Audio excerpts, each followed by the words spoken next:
Hello बच्चों, कैसे हैं आप लोग। उम्मीद है आप लोग बहुत मन लगाकर पढ़ रहे होंगे।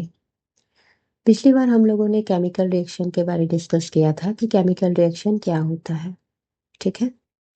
तो केमिकल रिएक्शन क्या होता है कि कोई भी एक या एक से ज़्यादा सब्सटेंसेस जो होते हैं उनका ट्रांसफॉर्म होता है दूसरे न्यू सब्सटेंस में, और उसके जो प्रॉपर्टीज हैं वो भी चेंज हो जाते हैं। दैट मीन्स न्यू प्रॉपर्टीज के साथ वो नए फॉर्म को गेन करते हैं। अब जो बच्चों ये केमिकल रिएक्शन है ये बहुत कारणों से होता है। ठीक है। इसके बहुत फैक्टर्स होते हैं जिसके कारण कि कोई सब्सटेंस जो है वो केमिकल रिएक्शन में आगे बढ़ता है। तो केमिकल रिएक्शन में सबसे पहले आप देखोगे बच्चे, the process which transforms one or more substances into new substances with new properties is called a chemical reaction. ठीक है। अब जिस सब्सटेंस को केमिकल रिएक्शन में भाग लेना है, the substances which take part in a chemical reaction are called reactant. ठीक है बच्चों। जिस सब्सटेंस को चेंज होना है उसको हम लोग रिएक्टेंट बोलते हैं, और जिस फॉर्म को वो न्यू न्यू फॉर्म को जब वो गेन करता है तो उसको हम लोग प्रोडक्ट बोलते हैं। ये पिछले वीडियो में हम लोगों ने डिस्कस किया था। ठीक है, एक बार फिर से इसको रिवाइज कर देते हैं। तो देखिए बच्चों किस तरह से है।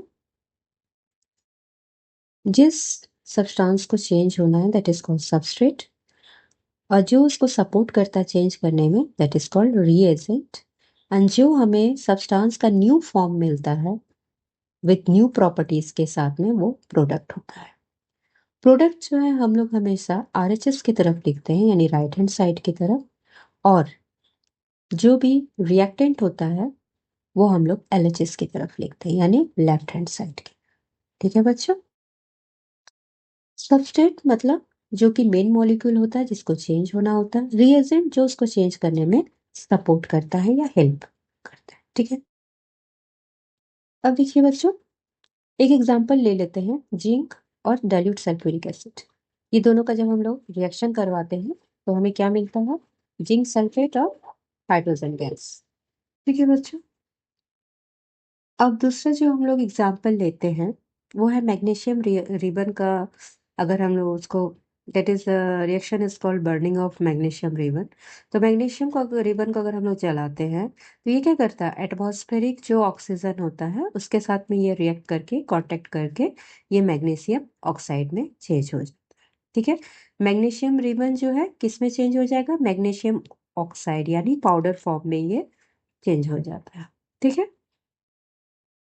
अब जब दो सब्सटेंस में जब केमिकल रिएक्शन होता है तो उसके कुछ फैक्टर्स होते हैं जिससे कारण कि कोई सब्सटेंस जो है अपने पुराने जो आइडेंटिटी है, नेचर को जो पूरी तरह से लूज कर देते हैं, उसको छोड़कर वो फिर नए फॉर्म में गेन करते हैं और एक नए प्रॉपर्टीज के साथ में। ठीक है। तो उसके बहुत सारे फैक्टर्स हो सकते हैं, humidity, temperature, gas, bacterial action, climate, weather, pressure, light और इलेक्ट्रिसिटी। ठीक है। इसके बहुत सारे फैक्टर्स होते हैं जिस कारण की कोई सब्सटेंस जो है वो पुराने नेचर और आइडेंटिटी को छोड़ के न्यू फॉर्म को गेन करता है विथ न्यू प्रॉपर्टीज के साथ। केमिकल रिएक्शन में थ्री फैक्ट्स जरूर होते हैं बच्चों, क्योंकि इसमें ना तो कोई नया एटम ऐड होता है ना ही कोई एटम बाहर जाता है, बल्कि सब्सटेंस के अंदर में ही इंटरनली रीअरेंजमेंट होता है। ठीक है। और केमिकल रिएक्शन जो है उसका जितना भी टोटल मास होता है रिएक्टेंट का वो इक्वल होता है प्रोडक्ट के टोटल मास में। ठीक है। प्रोडक्ट के टोटल मास से वो इक्वल होता है। क्यों?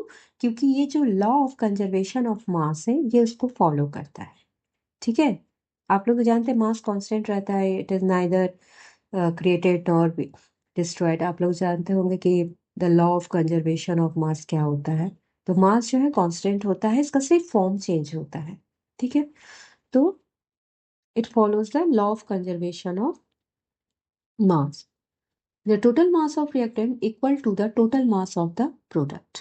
ठीक है बच्चों।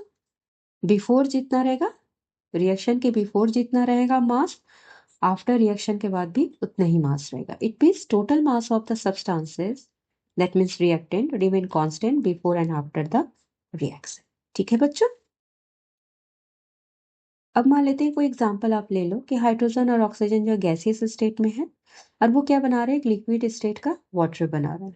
तो बिफोर जो रिएक्शन है बच्चों वो 4 ग्राम है, इधर ये 32 है, दैट मीन्स 36 ग्राम टोटल है बिफोर द रिएक्शंस। बट जब वो अपने स्टेट में चेंज होके एक नया फॉर्म बना रहा है यानी लिक्विड स्टेट का एक प्रोडक्ट बना रहा है, तो उसका भी देखिए आपका मास जो है सेम है, दैट इज 36 ग्राम। दोनों इक्वल है, दैट मीन्स केमिकल रिएक्शन जो है हमेशा law of conservation of mass को फॉलो करता है। ठीक है। सेकंड हम लोग आते हैं कि इसमें जो है एक बॉन्ड बनता है, न्यू बॉन्ड फॉर्मेशन होता है। न्यू बॉन्ड में क्या होता है, आप इसी एग्जांपल को ले सकते हो। क्या हो जाता है कि हाइड्रोजन में हाइड्रोजन हाइड्रोजन बॉन्ड प्रेजेंट रहेगा, ऑक्सीजन में ऑक्सीजन ऑक्सीजन बॉन्ड प्रेजेंट रहेगा, और वाटर में आपका OH बॉन्ड प्रेजेंट होगा। तो आप लोग देख रहे हो कि जो बिफोर जो रिएक्शन है वो HH बॉन्ड है, ऑक्सीजन ऑक्सीजन बॉन्ड है, ठीक है, ऑक्सीजन ऑक्सीजन डबल बॉन्ड है, हाइड्रोजन हाइड्रोजन सिंगल बॉन्ड है। ये क्या करते हैं फिर OH बॉन्ड में चेंज हो जाते हैं। ठीक है,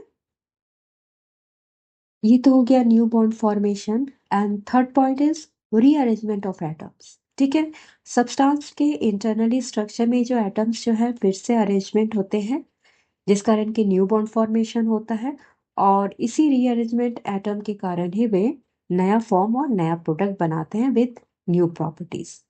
ठीक है, तो आप लोगों को ये बताए थे कि चेंज जो है दो तरह का होता है, एक फिजिकल एंड केमिकल चेंज। अगर ये केमिकल चेंज है तो इसके जो फिजिकल प्रॉपर्टीज है और केमिकल प्रॉपर्टीज है वो दोनों ही चेंज हो जाएंगे। ठीक है, और जो पेरेंट सब्सटेंस है वो बिल्कुल ही अपना आइडेंटिटी खत्म कर देते हैं, आपको फिर से वो पेरेंट सब्सटेंस नहीं मिलेगा। तब देखिए लाइट के कारण, अगर लाइट अगर फैक्टर है, आप एग्जांपल ले सकते हो फोटोसिंथेसिस का, तो लाइट अगर फैक्टर है तो फोटोसिंथेसिस में क्या होता है, ग्लूकोज होता है लास्ट प्रोडक्ट। ठीक है, तो इसमें जब एंजाइमेटिक रिएक्शंस होता है तो देखिए मॉलिक्यूलर फॉर्मूला तो सेम है पर ये स्ट्रक्चरल फॉर्मूला अलग हो जाता है।